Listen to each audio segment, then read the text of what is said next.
Welcome to Ordinary People Doing Extraordinary Things, the podcast show. I am your host, Carrie Roberts, and today my guest is Kevin Cullen. He is the president of Leadera Consulting Group, and I am excited to have him here joining us today. Welcome, Kevin.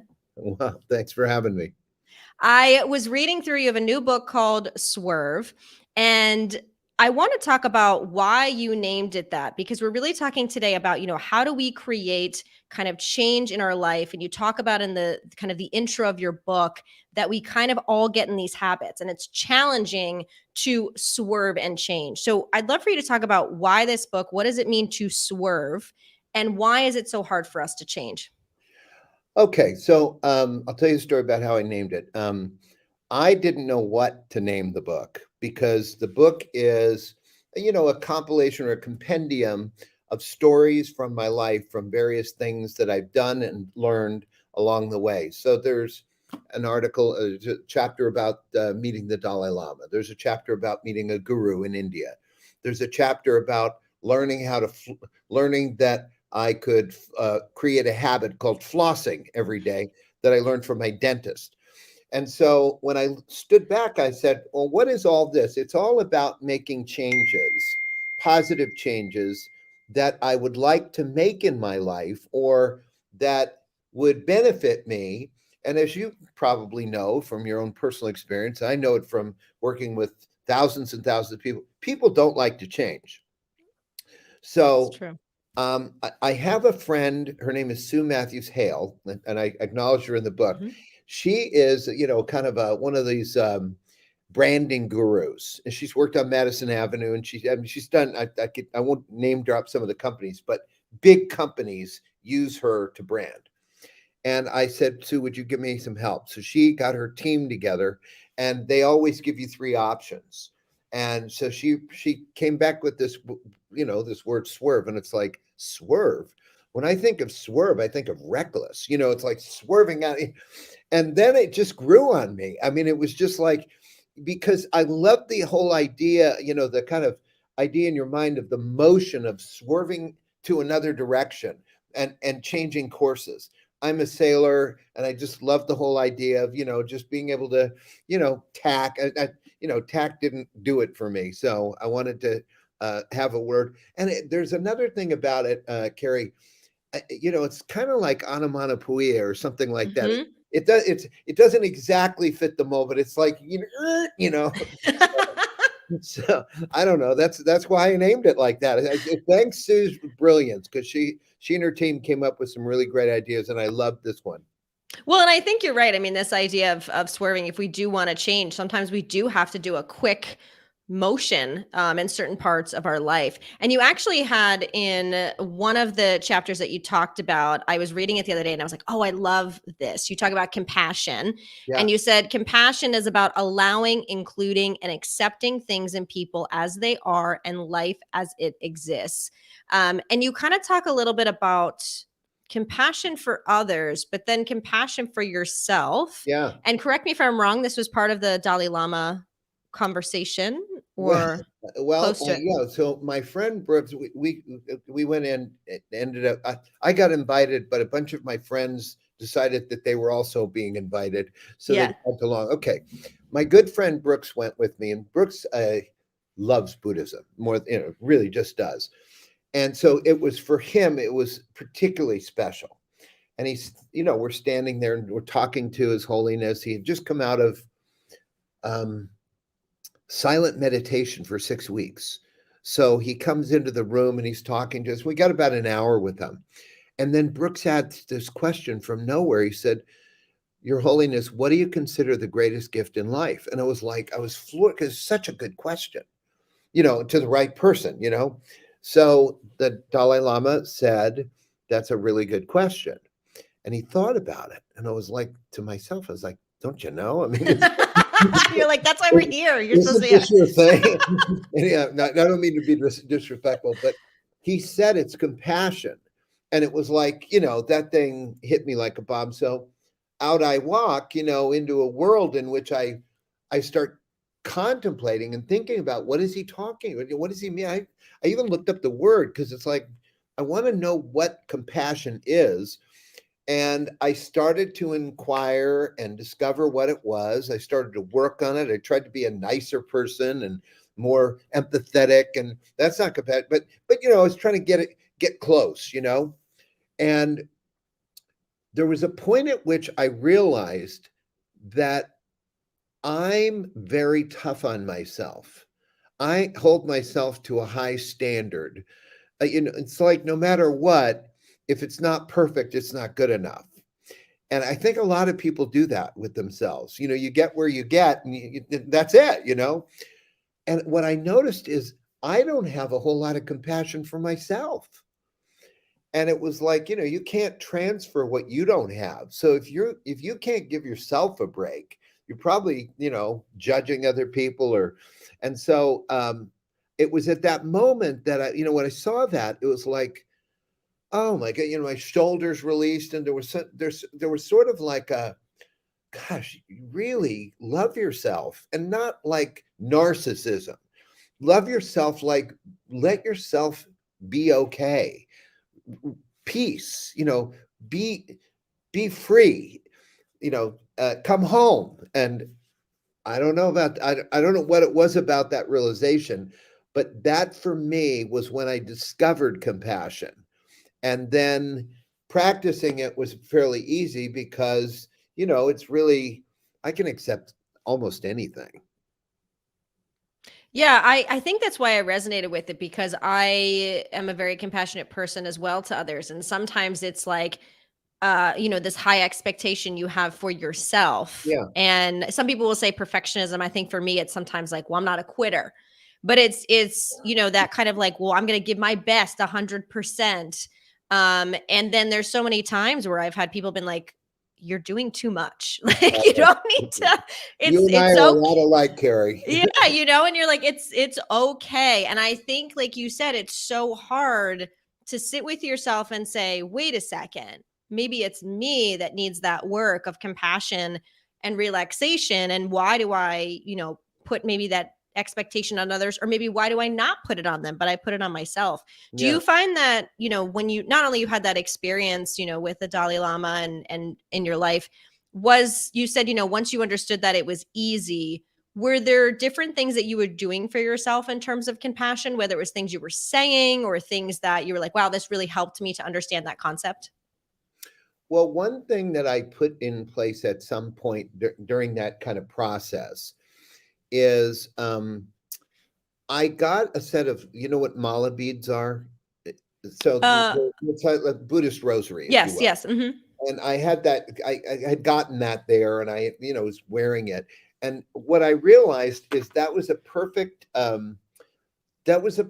tool for me to use to remind myself about something. So there's 108 beads on those rosary beads, and I would have them wrapped around, and I just began taking them off in the morning every day, and taking each bead and just counting that bead and saying something that I was grateful for. So I had to do 108 things out. And I'm not talking about profound things. I'm talking about, I'm grateful for my dog. I'm grateful that I got breakfast this morning. I'm great, and then sometimes it was really amazing things. And like my mother's 95 years old. I'm grateful that my mother's alive and healthy. You do that 108 times every day for a year, you will be a happy person because the conversation that you're living in is one of looking out at the world and being thankful, grateful, honored, like that. I promise you, it's impossible. It's impossible to be miserable after you've recognized 108 things to be grateful for. So I'm not wearing the mala beads anymore. I'm wearing, clear ocean ones, but I still do it. I still do it. Not 108 times.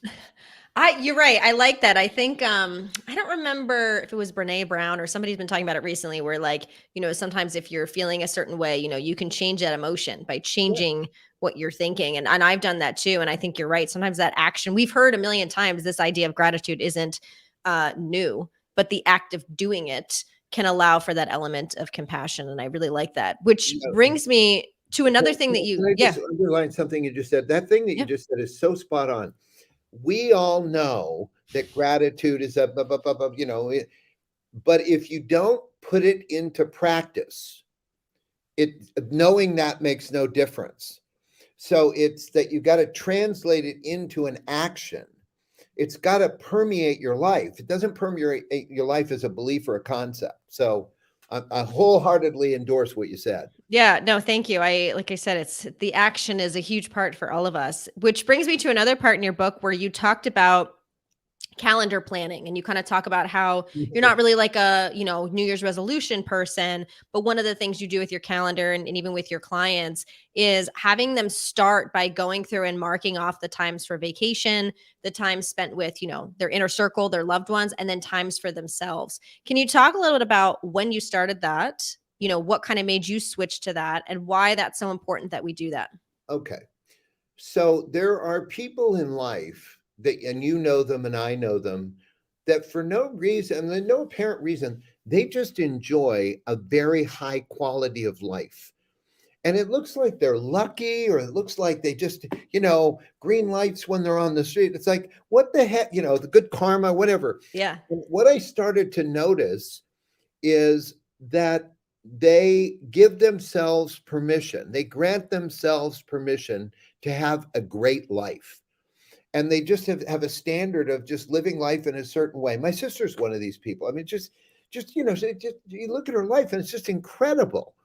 And it was like, okay, well, what are the things, look at them going on vacation, look at them doing it. It's like, well, the only difference between them and me is they're going and I'm not. And it's like, well, how do you transform that? Well, you transform it by your calendar is where your body's going to be and what you're going to do. So I got fed up with observing people with an extraordinary life and decided I was going to join the club. And there are things in life that I've wanted to do and places I've wanted to go. And I even have a list. I mean, it's not like I didn't. So I just went, okay, great. I want to go to Africa. I've always wanted to go to Africa.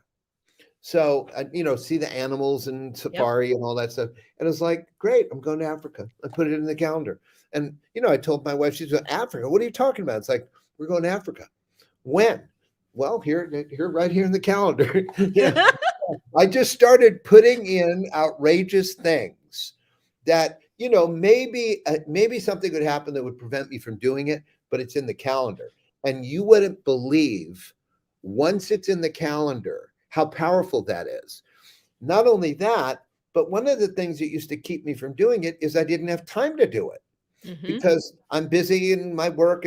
And so my assistant, when I would come in on January 2nd or the 3rd, they'd say, oh God, there'd be 8 weeks blocked off. And it's like, but it made it easy for the person because it'd be like, I'm sorry, he's not available that week. He's going to be out of town. Can you give me another date? Or so it's really not magic. It's very pragmatic. You just get out a yellow highlighter, you put it in the calendar, and then you're going.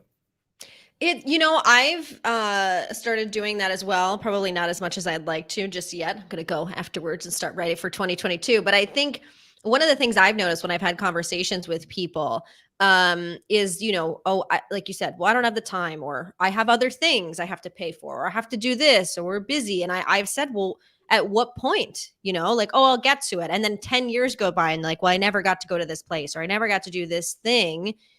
How do you suggest, or when you have people that say that, what do you do to help them change their mindset? Because again, this whole book is about how do we swerve? How do we adjust when our habit is, oh, I don't spend on that, or I can't even get my mind to think maybe they don't feel they deserve it, or whatever it is.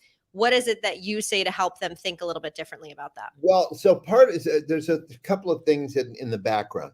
If I'm coaching somebody, generally, almost always they're paying me. Okay. So if you're going to pay me to tell you what to do and then not do it, I can't help you very much. But one of the criteria I have, Carrie, is if I'm going to take on a coaching client, I'm not kidding. The very first thing I do is I say, before we start, let me see your calendar. And then I say, okay, good. So you're married, you have kids, and you show me where you're spending time with your spouse. Show me when you're spending time with your kids. Show me where you're taking vacations. And what I've discovered is the higher up you get in the organization, in the career, the more responsibility, that stuff starts to shrink. And the mindset is, I can't. And there's a consideration called the company can't survive without me. So the first thing I work with them on is disrupting that. And it's like, first off, if you died tomorrow, the company would be fine. So, let's, plan your vacation funeral or something. But it's literally like, I won't coach them. I won't take them on as a client if they don't have a powerful work-life balance and they don't have a great life.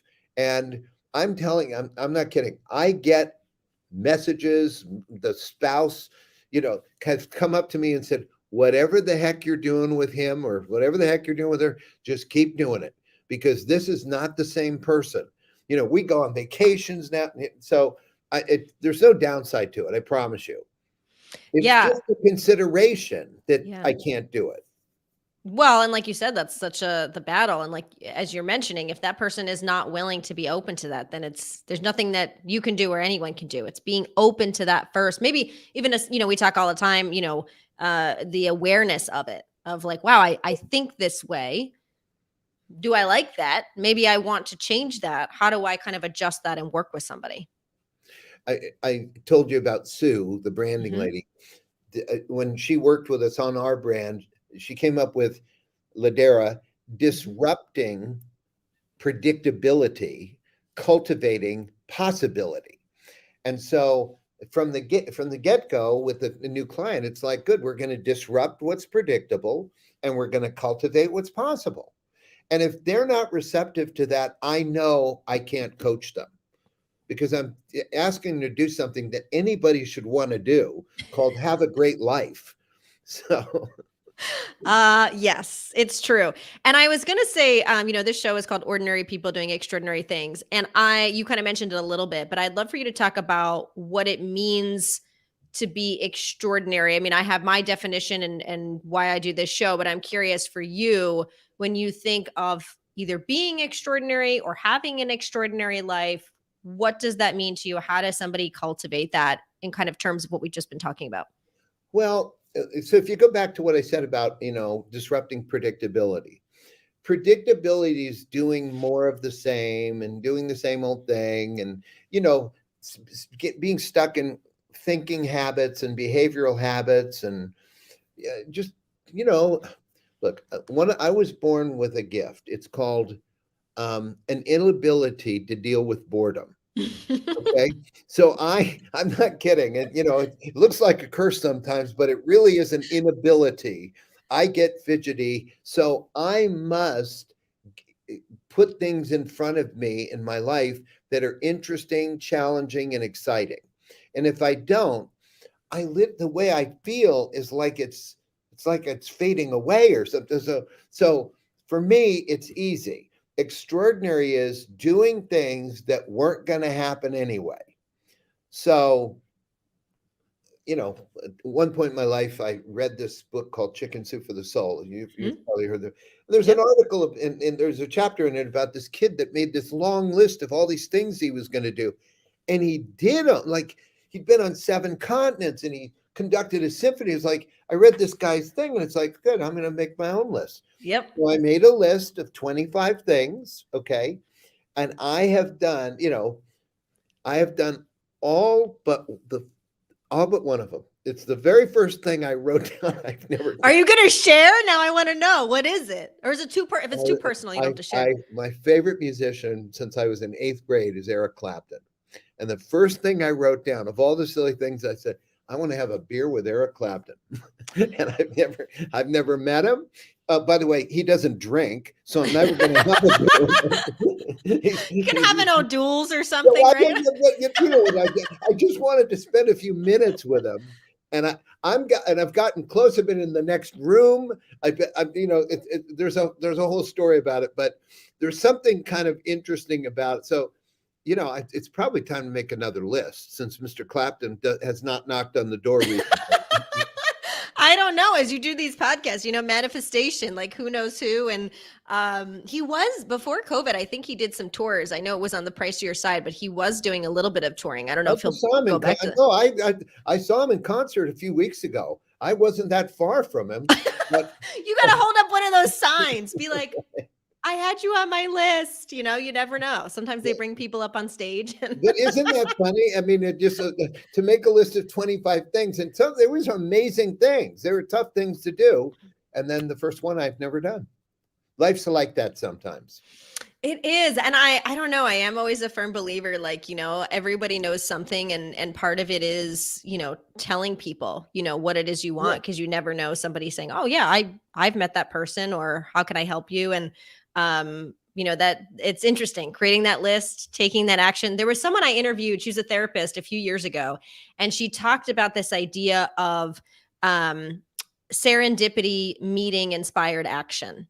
And I really loved that mix of words she used, because it's this idea that, things happen, the universe, whatever, if you want to think God or whatever it is, but you still have to take inspired action, and things start to kind of come to fruition. And it sounds like that, has definitely worked for you in a lot of ways. And now we're just helping you get to that number one on your list. Yeah, well, I made the list a long time ago. At the time, I was single, and there was a woman I was dating, and I shared the list with her. I said, I made this really funny list. She goes, let me see it. And I go, I don't know. And she goes, no, let me see it. So I showed her the list, and one of the things was to fly on the Concorde. So do you remember that? Or, 4 hours to Europe, and it's like, she looked at, she goes, I can do that one for you. And I go, what do you mean? She goes, oh, my brother has like 1,000,000 miles on British Airways. If you bring me along, I'd be happy to get. She goes, I can get 2 free tickets on the Concorde. And we did it. And it was, but it was literally like you just said, it manifested because I shared it with somebody. I put it out there with somebody. Had I not shared that list with her, I probably would have never done the Concorde. I love it. That makes me so excited. So that brings me to another question. Again, we talked about mindset. I think, I've asked people before, what's something you've always wanted to do, or whether it's in a career or whatever, if you could think of anything, and people literally can't think of anything, or it's so small. And I always think about, like, I do think it's a lot of how we're raised, what we've been exposed to. Maybe some people have been told their whole life what to do. But is there any tool or practice to get people to just think bigger when they're having so much trouble kind of staying in there and even creating a list of any kind? Yeah. So one of the things that I think you're looking at here is, when I said disrupting predictability, when people look, what they look at is the person that they know themselves to be in the story that they have about themselves. And what they're not looking at, you kind of got to shift your focus to what's possible. And so it's like, okay, so like when I told you I wanted to go to Africa, well, it's possible to go to Africa. Now, it's like you'd have to disrupt your story a little bit, because, you're this age and you've never gotten there yet, and it's expensive. So there's a whole story set up to get you to not do it.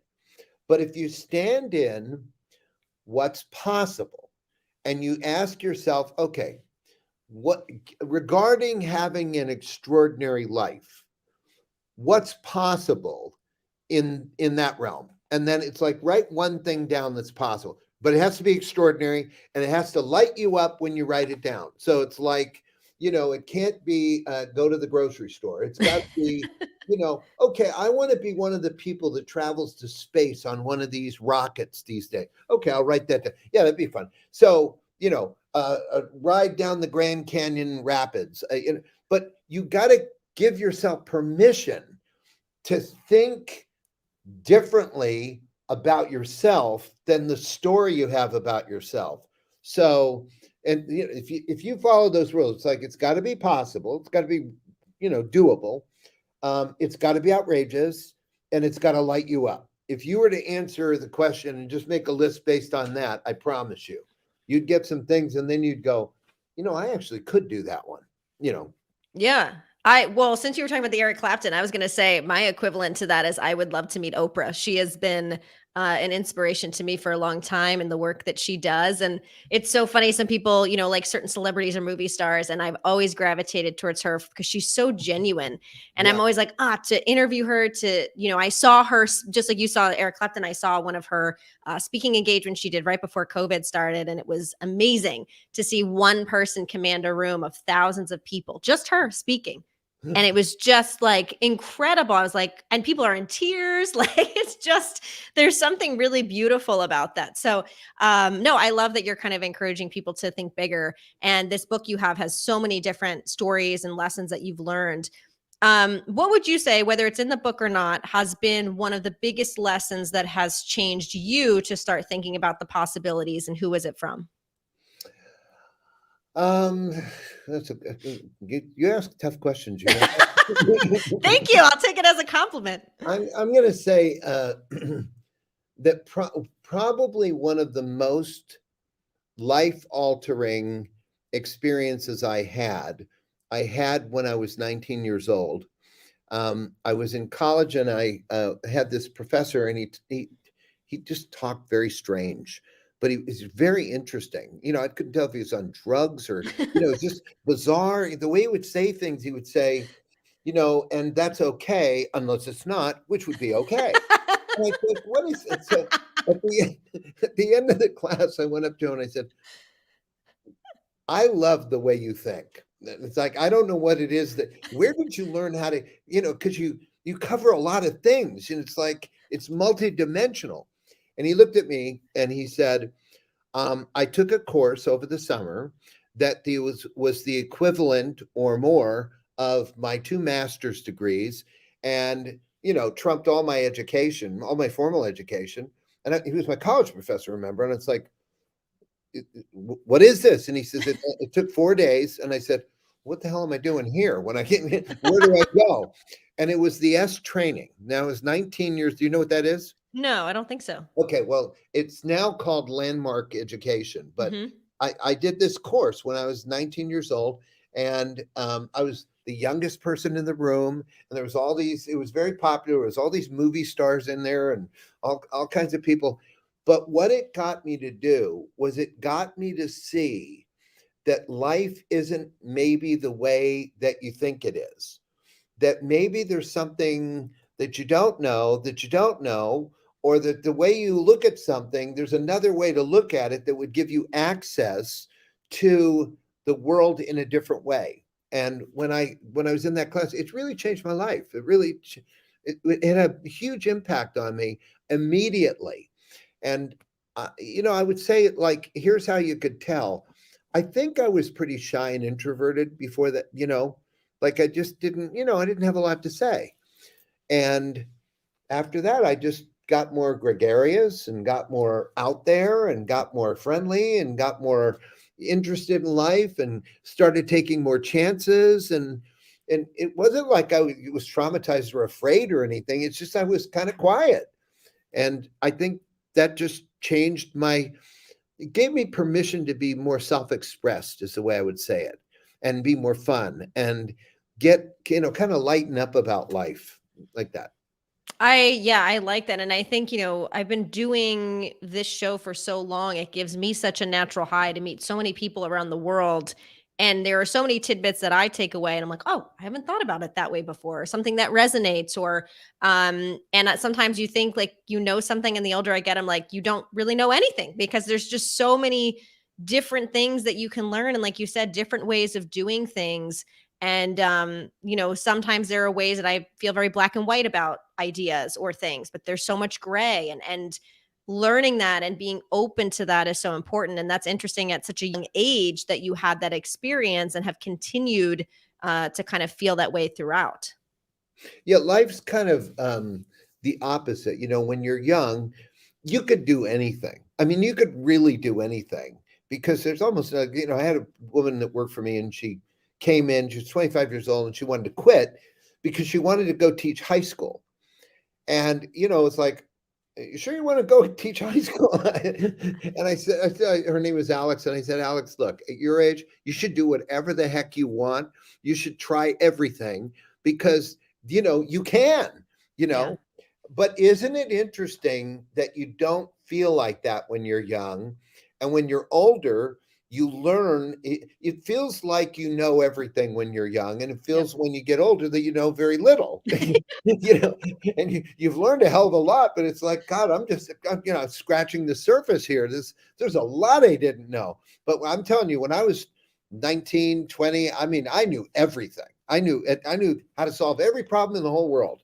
And then, but I didn't take chances and go do it. But so I'm much more daring and much more outrageous now than I was as a younger person, for whatever Yeah. reason. No, I agree. I cringe at some of the things that I wrote or emails to people when I was in my early 20s. I'm like, oh Right. my gosh, like, it was good intentions, but like, no, you didn't know what you were talking about. Yeah. But yeah, I mean, the way you described that professor, he's giving you one thing and then contradicting it. And that is so much about life. There is no like, this is the one way. There's just so many different ways like things can be looked at and done. And there's always exception to rules. And there's no one way to do something for the world, and I think that's something we learn as adults, to be able to live life for ourselves. And what does that mean for us? And some Yeah. people may not like that. So yeah, I agree with all you're saying here. Yeah, when I work with clients, I'm up in Nova Scotia. I told you I'm in Halifax today. I was working with a client, and today we were at lunch, and I was wrapping up the engagement that I had just done, and I looked at the guy and I said, "Look, here's what I do for a living. I get you to deliver a future that wasn't going to happen anyway. That's my only value to you, is to get you to do things that are, breakthroughs or that weren't going to happen. So it's either to invent something or make something happen. And so I'm going to encourage you to be outrageous, and you're going to resist. And the reason you're going to resist is because you're, like everybody, we're embedded in how we've always done things. And so, if we work out a way of you trusting me and you let me guide you a little bit, amazing things are going to happen in your company. And so that's how I Yeah. left him. And Well, that's good. And then you feel kind of, fired up. So, we are talking about, you've been doing all of this for a long time, but you have this new book out. So tell us, where can people get the book if they want to learn more? And you can show it. I think you have it with you as well. Yep, I do. So it's called Swerve: Life Altering Wisdom for Saints, Masters, and People Like You and Me. Okay, and it's the publishing date. It gets released on December 14th. You can get it on Barnes and Noble. You can get it on Amazon. You can get it on Goodreads. All the standard places. But it's called Swerve by Kevin Cullen. And if you just type that in, it'll pop up, and then you can order it. Tons of people with the supply chain thing. It's the publishing date had been moved back, so all these people had pre-ordered. And they're all coming to me. It's like, "Where's my book? Where's my book?" I said, "Calm down, December 14th." And with the emergency cases, like my mother, Yeah. I was flying to LA. She said, "I haven't got my book, Kevin." And I said, "Look, I'm bringing I'm bringing books to LA, and I'll give you one when I get there. Just have your $22 ready." I I did mean, she is dedicated to in the book. I, So, I did say that. I did say that to her. My mother is she has a good sense of humor, but I did charge her $22. I give her. Right, right. I love it. That's wonderful. So the last question I ask all of my guests, Kevin, is what is one word or quote or mantra that you try to live by every single day? I don't think there's one word. Well, no, take that back. I think that word possibility is if I look, and I say, what was today about? It was about possibility. What was yesterday about? It was about what's possible. So I would say possibility is the word. Whether I may not say it every day, and I don't chant it or anything like that, but I tell you, when I wake up, there are people that wake up to the glass is half empty. Yes. There are people that wake up to it's just the way they see it. Most things, if you ask me, I'm a yes waiting to happen. Yeah, let's go do it. Sure, you want to go there? Let's try that. Or, in a restaurant, it's like, yeah, I'll try that. I ate tarantulas in Cambodia. I You know, didn't even know you could eat. I guess you could eat I anything. I know I'm a yes waiting to happen because I will try things. Yeah. So I think it's kind of like the world of possibility is what really turns me on. And and I figured out a way to get paid to help people put their attention on it and work on that. So I love it. Well, I appreciate your enthusiasm and sharing your stories and, some of your lessons as well. And I thank you so much for being here, Kevin. well, you're a delight yourself. It was great talking to you. I really enjoyed just having a conversation with you, despite that we're live on the podcast. But it's just enjoyed talking to you. Thank you so much.